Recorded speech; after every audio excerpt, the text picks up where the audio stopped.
Mayong gabi, kaninyong tanan, or mayong buntag. Good morning, good evening, good afternoon. It depends what time you're watching this interview. Welcome to the Pilosopo podcast. I'm your host. My name is Jiggy Jr. and today our guest in our special post-SONA episode, we have a three-time congressman of the 2nd District of Cebu City, RODRIGO BEBOT Abellanosa. Mayong Hi gabi, everyone. Congressman. Hi Jiggy. Hi everyone. Congressman, um, the State of the Nation address just happened moments ago, and it had some mixed reviews. But before we get to what you think of what the president has said in his penultimate second to the last State of the Nation address, Congressman, describe to us, like we've never heard of a SONA. Exactly what is a State of the Nation address, and what is the significance of such an event? State of the Nation address, as the term implies, it's about our country. And there are two parts of a SONA. One part, the president makes a report to Congress. That's why it's a joint session of the Senate and the House of Representatives, because this is the event or the time when the president makes a report to Congress, what he has accomplished in the past year, and maybe what he has not accomplished, and what and where, in what aspect of his administration that he needs further support in terms of legislation from Congress. That's the first part. The second part is his direction and what legislation he will need so that his administration can bring our country to that direction. So here he says, for example, earlier, he says that he wants the death penalty to be restored, to be revived. So he's asking Congress now, the 18th Congress, we're in the 18th Congress, to pass a legislation that will bring back because it was there before, and it was so that's an example of a legislation that he will need so that he will be able to implement an iron hand in dealing with criminalities, using the worst, as far as the criminal is concerned, the worst punishment that he can ever get under the criminal justice system. And that's what SONA is all about. And you might be interested that in the past, I think this SONA earlier today is my 8th SONA, ikawalo na SONA. In the past, Okay, I have Congressman, been attending the SONA. Yeah, I have been attending the describe SONA to us right there. the scene, describe to us the moment, the atmosphere of a State of the Nation address. Because you mentioned to me earlier, it's like a fashion show. It's almost like what we see on television, like a red carpet, Grammy Awards, and all that stuff. Describe to us the 7 or 8 times that you have attended a SONA. Go ahead. Yeah, in the past 7 SONAs, I believe, in the past 2 terms plus this 3rd term, it was always held there in the plenary, and everyone, all the members are inside the plenary session, all members of the House and also of the Senate, plus the cabinet, plus the judiciary, plus everyone in the executive, in the diplomatic corps, and the other guests. And in the past, without meaning it to be, but it has somehow become a way of a tradition that is some kind of a show to some, not to all, show. But maybe a good number of people who would like to show off. Some of them are even backed up by fashion designers, and they want to show something that is new, that is an attraction to the audience, because the audience here, we're not talking about the people who are inside the plenary only, but people who watch via television. And now with the internet, they also get to see all this, the attire of the ladies and the gentlemen. But I So, should say that I have every time I don't get into the ride that kind of pabunggahay so sa Congressman, attire. in the 7 sonas that you've attended, do you have like a specific seat? Are you seated the same way as in when you would be seated in Congress, or is there like a different seating arrangement? It depends. If it is the first SONA for a certain Congress term, for instance, I was with the 16th. I started with the 16th Congress. That's every term, 3-year term. Okay. And then 17th Congress, and now I'm on the 18th Congress. On the first regular session, that's the first year of the Congress, of the 18th, 16th, or 17th Congress, you get to sit on a temporary desk. Okay. But then the following year, because you already have a more or less a permanent seating arrangement, you just follow the seating arrangement. So you get to be seated, same seat for the second regular session and then the third regular session of each Congress. Describe to us that moment just before the president walks to the hall and goes up to the podium. Describe to us that moment. There's some kind of drama because like 3 p.m., everybody has to be inside the plenary. This is the usual, but this pandemic is different. Mm-hmm. Yeah, I know. Everybody is seated there. They have to be there inside the plenary. All the guests have to be there in the plenary 1 hour before the president arrives.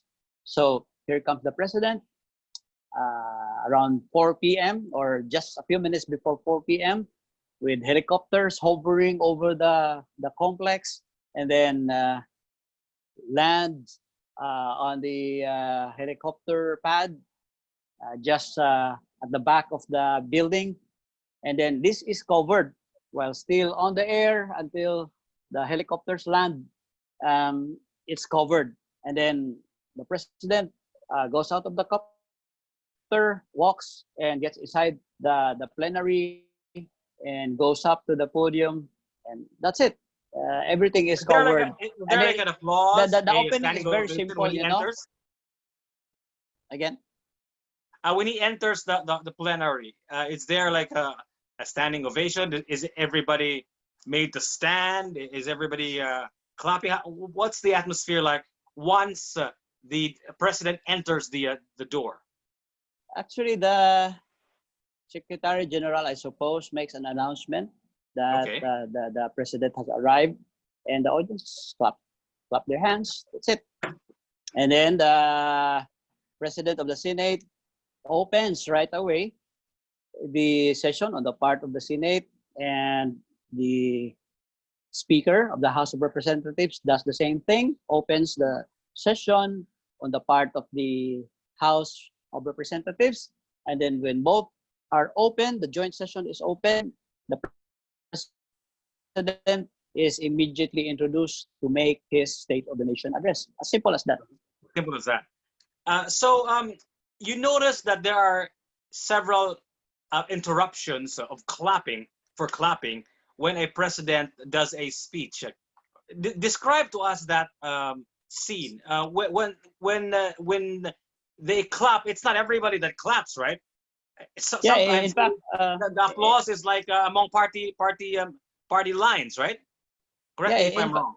Yeah. In fact, traditionally, even the number of claps and the number of standing ovations are counted. Yeah. In the past. Yeah. This time, I don't think I didn't notice that there were standing ovations or maybe a few claps, but not as resounding as when a lot of people are inside the plenary. So now in 2020, the second to the last State of the Nation address of our president, you are doing the State of the Nation online, but there are several congressmen and several people on the floor on the plenary. What is the process like, Congressman? Who gets to decide who goes to the actual event, and who gets to decide who goes to watch the SONA online through this platform, Zoom? Well, not really a lot of people are inside. The number of people is limited to 50, Okay. and these 50 people are apportioned to the House of Representatives, a certain number, to the senators, a certain number, and then to the members of the cabinet, and to some VIP guests.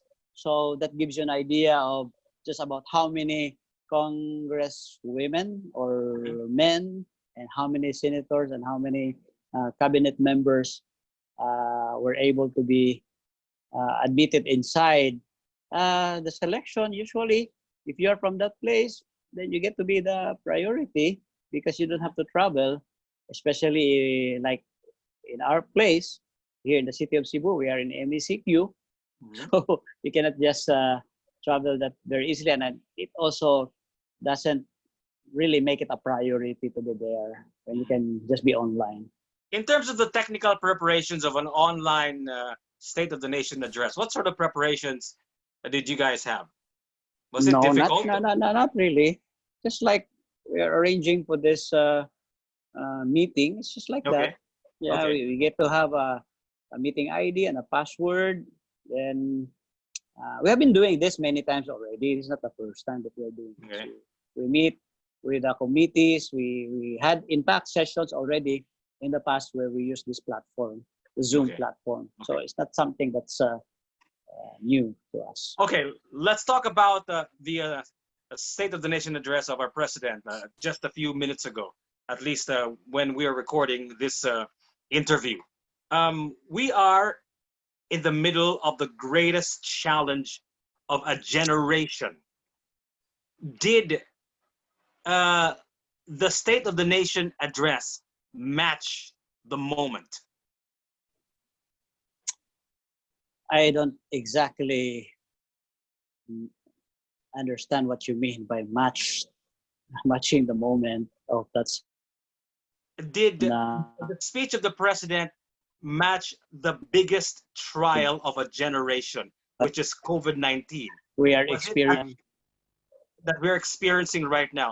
Did it match this moment Actually, we are we are already facing right now? expecting what we want to hear from the president. Not just us, the members of Congress, but also the people who are following on the SONA. Many are expecting that the president will say something about where we are now in our fight against COVID. And the president highlighted on the vaccine that we need to have so that we can be really assured that we can continue with life as if there was no COVID at all. He said that it's just around the corner. But then different people have different reactions to that. If I will ask you now, do you believe that the vaccine is just around the corner? He You said may have September. an answer that's different from mine because I believe that it's not right there at it's not anywhere around the corner as of now, because what we know is that these big pharmaceuticals, these companies who are researching on the vaccine are still in the clinical trials as of now. Those who are ahead, still in that stage. And we know that that's the most difficult, the most challenging part, because that's the time when you try the vaccine on people. Mm-hmm. And then you have to have, it's just like a science experiment, more complex than that. And you need time to be able to come up with a conclusive outcome of your trials. So my estimation is that this will be available to us by next year. It will not be anytime this year. Although it's possible that the vaccine will be available anytime this year. It could be next month. But then we are far from the priority of these big pharmaceutical companies because But he mentioned we that he was haven't gonna get put it from any. China. He mentioned he was gonna get it from China. I haven't heard of any latest development from Chinese pharmaceutical companies. What we have heard are the developments from Pfizer, these companies that we often hear that we are in fact consuming already some of their medicines that are already there in the market for a long time. What I'm trying to say earlier, Jiggy, is that the Philippines, the president, mangita pa tag kwarta. We have to source for the money so that we can order for this vaccine. Whereas these other countries rather, who fortunately are well-to-do, the rich first world countries like the US and the European countries have already put in billions of dollars, billions of euros in this research pharmaceutical companies, so that when they have perfected, or at least when they have already, they're finally churning and starting their production lines for millions of doses of this vaccines. This will be the countries that will get these vaccines first, well ahead of us, because tagaan na nila kwarta daan sa karon pa lang nga buhayin nga nag-clinical trials pa, nga nag-research pa, itagaan na nila billions of dollars. Whereas kita, wapag-ibisag ko sa kadako atong butang dito. So, it's safe to say that we will always be at the tail end when this vaccine becomes available. So that means waiting for next year. Can you describe to us, because it was kind of complicated and confusing for me, but one of the things that people were really looking forward to was his blueprint for the COVID-19 response, right? Can you describe to us what he was talking about? Because I wasn't sure if I understood clearly what it was. Actually, any country for that matter, or even the Philippines and even the LGUs, if we have to go grassroots, never have any blueprint, because whoever has expected that this will become as serious like this, right? Even the IATF doesn't have a blueprint, because sometime in March we were just saying there are only 2 cases, it's only 1 case, and now we have thousands of cases and we have hundreds of deaths already. So that somehow all these governments are playing by the ear, and we are reacting, and even the United States government is not that reacting or reactive to the real situations. Well, we are lucky because our government is somehow an authoritarian. There is an authoritarian element. Strongman kind of leadership. Yes, the leadership. And then there's a better environment for rules to be enforced, with the exceptions of some, like in the city of Cebu, in some LGUs where kuwang apiki ang enforcement of the protocols, the so-called protocols in combating the COVID. So I don't think there's a blueprint to talk about. But what's important is that we set our sights on what we can do from here.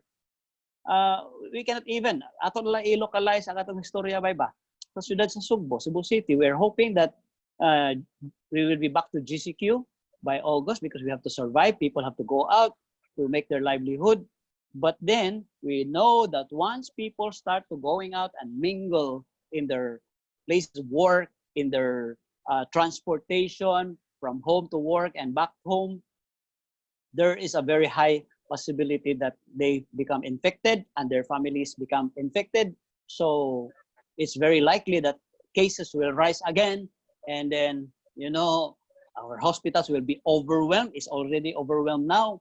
This can become more challenge, and the government likewise with sige na gasto ang gobyerno para ayuda, people also continue to need this assistance. All this will come into play, and the kind of leadership that we have here should improve. Good that the national government, I should say good, although it's an insult to us, our LGU here, but we still are thankful that they are coming over. The national government pays attention to the city of Cebu, and now we're getting more help from the national government in terms of manpower, policemen, enforcement, in terms of medical assistance, health workers. They're coming in, the SWD, they're coming in to the city of Cebu. But come to think of it, GCQ, if ever it will have to be GCQ in August 1, what will happen? Will there be a second wave, third wave? And what are we going to do if cases will rise again? And these things are really going to be overwhelming for all Congressman, of I know us. you brought us back here to Cebu. You brought us back to the local situation. But if you don't mind, with all due respect, let me just bring us back again to the global stage, because I want to look at this pandemic from a global perspective, because this is a global problem. First of all, the United States, sad to say, is no longer the leader that it once was. In fact, normally in pandemics, in great global catastrophes, great global crises, it used to be the United States that was at the forefront. They would lead the world in responding to a crisis. But now, I think Donald Trump has dropped the ball. I don't think he is into this whole global leader thing. I think he has his hands full already locally. The pandemic happened in the Philippines rather late. There were already countries that were getting a lot of positive cases, a lot of deaths early on.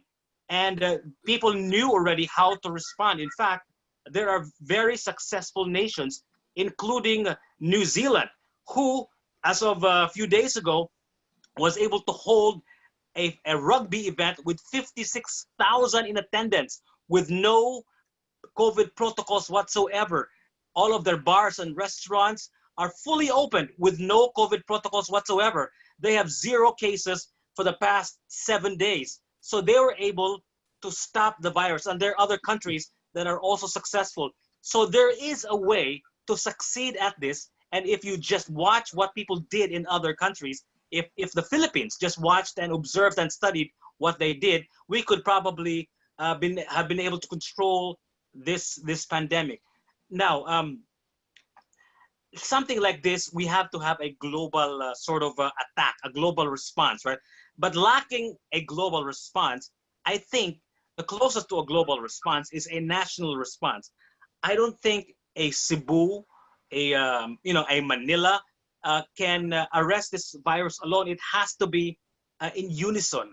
It has to be the cooperation of everyone, all the LGUs. And I think the president had an opportunity to galvanize the nation, to tell everybody, hey, we have a common enemy here. That's what I was expecting from the president, to unite us. Did you think? Do you think he was able to do that, Congressman? Do you think he was able to galvanize, political opponents and his political friends? Do you think we were able to get united because of the State of the Nation address? Yes, simply he mentioned about setting aside politics during this pandemic. Yeah, he mentioned that, but aside from that, outside of the SONA, he has been very regular in his address to the nation. It's not just the SONA, but it's a regular. From time to time, we see him on TV, right, updating us on what happens to Manila, what happens to Cebu City, in what areas are GCQ already, and what have to continue as MACQ or ACQ, like that. He's been regularly reporting to the nation on that. So I think he has achieved that in always reminding the people to be together in this fight versus the COVID. Can we go back to the SONA now? Yes, of course. So that was because the there's SONA. Something there that I want to really pick up. Yeah, he mentioned about the Before you go ABS-CBN. there, before you go there, Congressman, if you don't mind, because what people were expecting kasi was to talk about the COVID-19 crisis like most of the time. But as it turned out, he was talking about it only a few times in his address. And in fact, there were times that he was just sort of just reading off a script when it came to the latter part of his speech. So I guess people were expecting a lot more from the president when it comes to the blueprint for the COVID-19 response. So I guess that's why I wanted to talk about that. But there were other things that he talked about. What was that? What you wanted to point out, Congressman? Go ahead, sir. Yeah, because yeah, you're right. He ran through different things he wanted to say, but I just want to pick up on something that's very pertinent to all of us, that we have been suffering for all these years, that we have been complaining about. And it's true that even in the ASEAN, where there are supposedly poorer countries, lesser countries than us, if we should uh, talk about our economic status and all the other factors.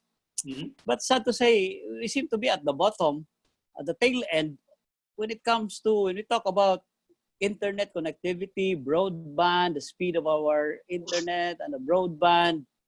That's why when the president mentioned about this, it's one of my favorite issues there in Congress. In fact, even before the 17th Congress, I filed bills on that. And when I was a member of the Committee on Legislative Franchises in the 17th Congress, I was the one who challenged the Globe when they applied for a renewal to improve their service, but it wasn't dealt with by the committee at that time in the same fashion as the ABS-CBN. So they were able to get their franchise, and still we are suffering from all these problems on the internet. We are paying a lot. We are paying more for very poor service. And people, I should say, if we will have an election on this, 99% of people will tell you that they are not satisfied with the service of our telcos, our telco companies now and before. So I picked that up when the president said that he's ready to drop the axe on this Globe, on this Smart, on this PLDT. And I would like to believe that he's very serious in that there are no other ulterior motives behind, because it's long overdue.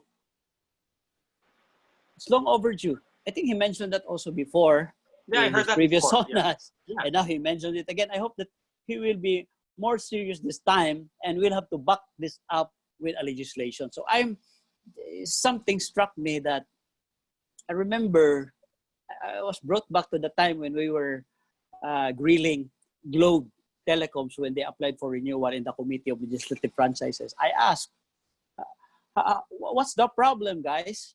And then they said, their problem is mainly on the installation or the construction of the cell sites, because they have to deal with so many agencies, with the bureaucratic red tape. So red tape, They have to conduct a lot of public hearings before they can even install even just one cell site or cell tower for that matter. So I didn't accept that as a main reason, but now we realize that, I've learned that there are 30,000 pending applications for construction of cell towers. 30,000, and each application requires 25 permits or signatures. So I can imagine how really difficult it will be to propagate, to have redundant signals or towers for us to have a better signal sa atong phones, sa atong broadband, sa atong Wi-Fi, because of this problem, It's our bureaucratic red fault. It's tape. the government's So fault. now I'm thinking of filing a bill. I'm not studying it, and maybe you can help me study it also. Of trying to impose the power of the government in favor of public welfare, which is also a provision in the Constitution. So we will not go out of bounds of the law when we want to do this. If the president will really impose his iron hand on this, and if with the legislation we will not be going out of the bounds of the Constitution, I wish that, diba, ang Globe, na sila cell sites, na sila mga towers, which are not shared with Smart, of course, because kompetensya guna sila. Yes, sir. Smart also has its own towers. Okay. So with PLDT and all these other telcos, and these other telcos who want to come in, like there's a third major player who wants to come in, he has to have his own cell sites. And this is one thing that will not be that easy to do. You know, Jigs? Yeah. Dili na lalim pag himo mga ikaw, bay, gusto ka na kay daghang kwarta, no? You have the technology. You want to participate, you want to become the third player aside from Globe and PLDT or Smart. But then how do you translate that money into hundreds or thousands of cell sites in a matter of 1 year? How can you roll out? Okay? You may have all the money in the world, but then just one tower will require you 25 signatures or permits in order to be able to put up one cell site. So I'm So thinking in a way, Congressman, are you saying that... let me finish, Jiggy. Go ahead. If you will allow me. No? Go ahead. So this the proposal entails the setting up of a separate company, be it a government company, corporation, or even a private corporation that is separate from the telco players, not with Smart, not with Globe, but separate, meaning walay participation, so that this becomes the common career of all these telcos.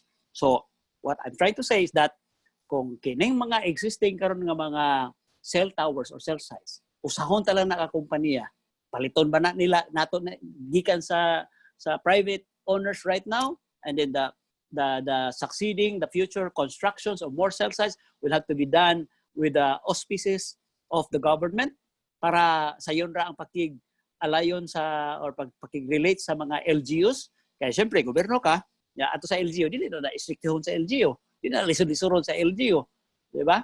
And then these cell towers and cell sites, anhan na diha mosod ang mga telcos. So syempre bayad sila, and then this will level the playing field so that Smart and Globe will be competing in terms of the quality of their service, no longer in terms of how many cell towers can they put up. In fact, if we add them together, all their cell sites, that will greatly improve the signals. O i-common na lang nato na sila. So, doon ay common sharing of that resources. But there's a fee for that. So I can foresee that under the setup, parehagod sa kuan ba, if you remember, NPC sa una, di ba? Grabe, ako kay utang ang National Power Corporation to perform its role. It's a government company. So, kita, gabayan tas kuryente, sige tag-subsidize sa NPC. So what did the government do? What did the legislators do? Create sila og kanay National Grid Corporation of the Philippines, na National Transmission Company. So, split into companies. So, ang sa transmission, lain, sa mga grids, lain pod, ang take care ana, so common na for everyone. So, the same thing, I foresee that maybe we can have a cell tower corporation of the Philippines. Oh, dili, ang tagiya na, dili Globe, dili Smart. But they will ride on these cell towers, right? So if you come in now, you have a lot of money, you do not have to construct your own cell tower because they are already there. Just put your equipment there in those towers, and then you can operate right away. You are now at par with Globe and Smart, and you can now offer to the public, okay, here, I'm a newcomer, but I am going to be cheaper than these other companies. I can put this up right away through these common tower facilities. And because these are new technologies, I can offer more competitive rates for you. And these are going to be, will offer you better connectivity sa internet and broadband. Congressman, when I was trying to interrupt you, I was going to ask you, if what the cell companies needed was just all of these 25 signatures per tower, you mentioned, right? So medyo dagan-dagan dito sila pirma nga gipangita. Nganong maglisod-lisod man ni sila og papangita og 25 signatures? Why can't the government make it simple and just ask for one signature? Why so many signatures for one cell site in the first place? for so many reasons. Like people are concerned about their health because vaccine ang radiation sa cancer can cause cancer like that. So now you need a signature from, let's say, the Department of Health. And then people are concerned about the cutting of trees. And then you go to the, this could have been really simplified.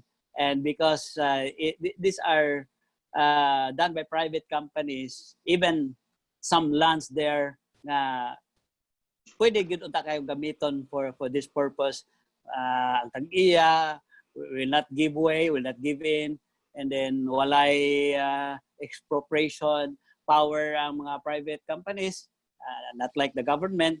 And the government, say national government or an agency, can easily talk with his co-government bodies like the LGUs, di ba? Dali lang naman kasi nabot. So most of this bureaucratic red tape, no? Most of these are caused by the government.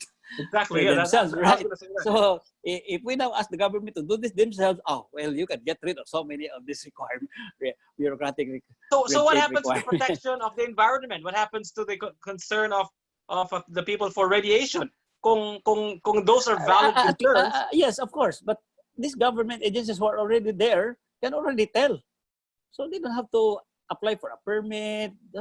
Because if it says that, if an agency says that, no, you cannot do it there, then that's it.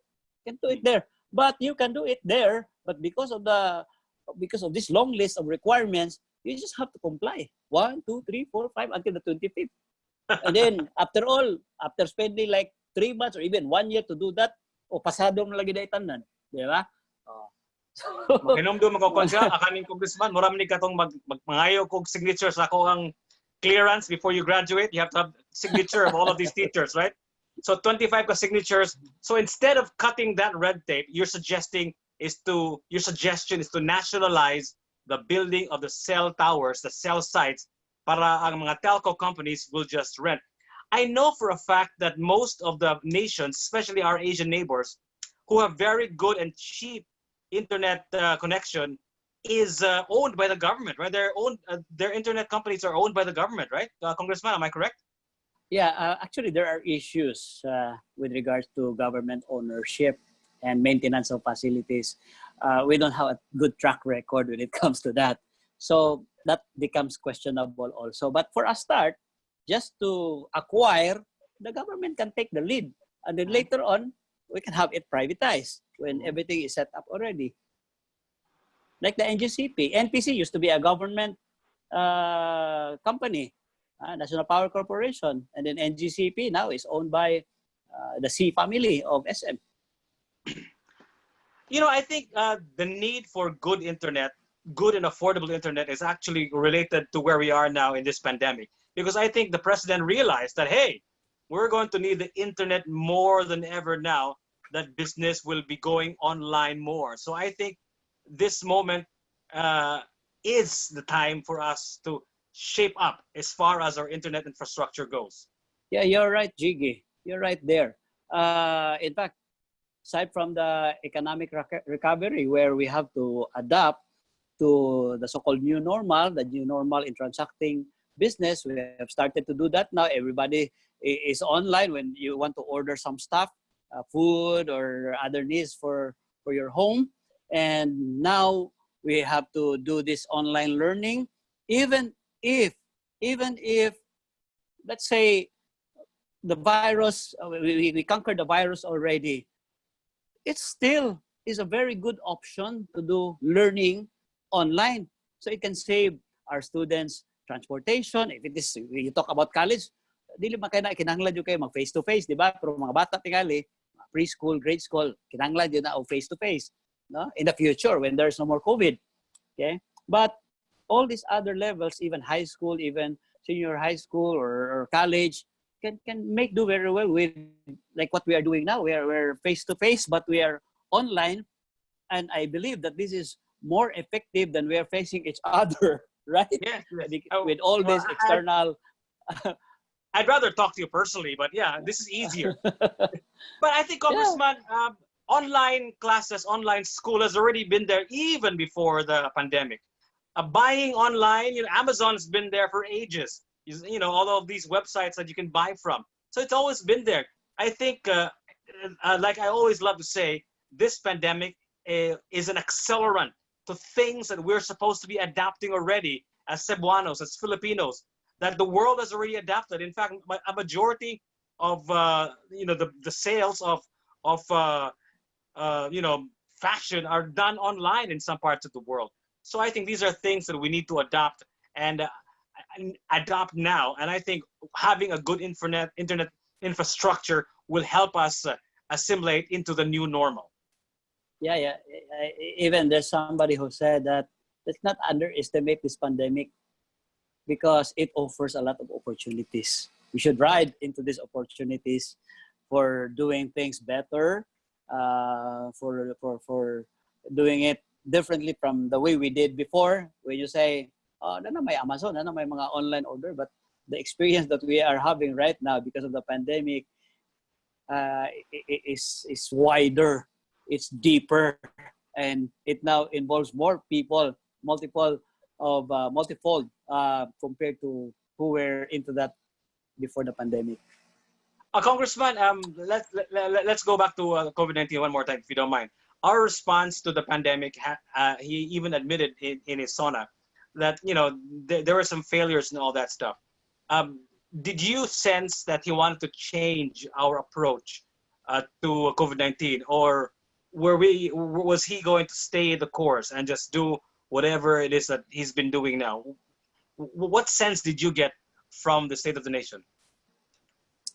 I think the government, national, local government, even the people, even the common people, they know what to do about testing, isolation, and then about government assistance to those who are in lockdown areas. People know about this so much more. The government, it's just about doing it the right way. So you say tracing, isolating. Many people know about that. But there are certain governments, local governments, and hopefully not the national government, who just take this for granted. Or lip service ba? No, we should do tracing, contact tracing. We should be more scientific about this. We should isolate those like that, blah, blah, blah.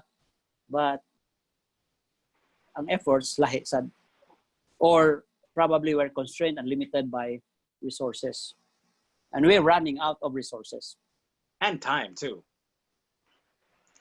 Congressman, right after that State of the Nation address, we have a lot of Cebuanos watching this interview right now who would like to hear from you, especially your constituents in the 2nd District, or the entire Cebu, the entire country.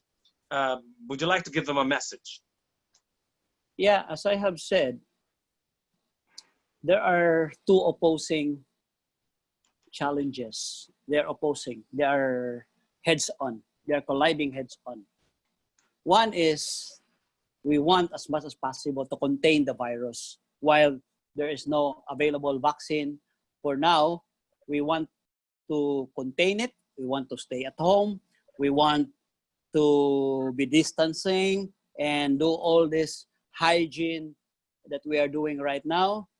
But on the other hand, we also need to revive the economy, because this is the economy that provides livelihood and jobs for our people. And this is the economy that brings food to the table of our people, of our homes. The government cannot continue doing what it's doing right now. In fact, the national government has not, except for the second tranche of the SAP, gihuwat sa mga tao karon. But beyond that, muragway hiskot bisag sa SONA ganina that there will be forthcoming financial assistance or relief goods for everybody. And also sa mga LGU. Siguro arang-arang ta diri Cebu City kay medyo lamlaong patong reserva diha. No, if the city government would really wish to give out more assistance to the people, we have the money. Thank you. I should say, no, we should give credit to the people who prepared this vast reservoir of Cebu City finances. Mayor Tommy Osmeña prepared this through the SRP, and now we have a lot of money.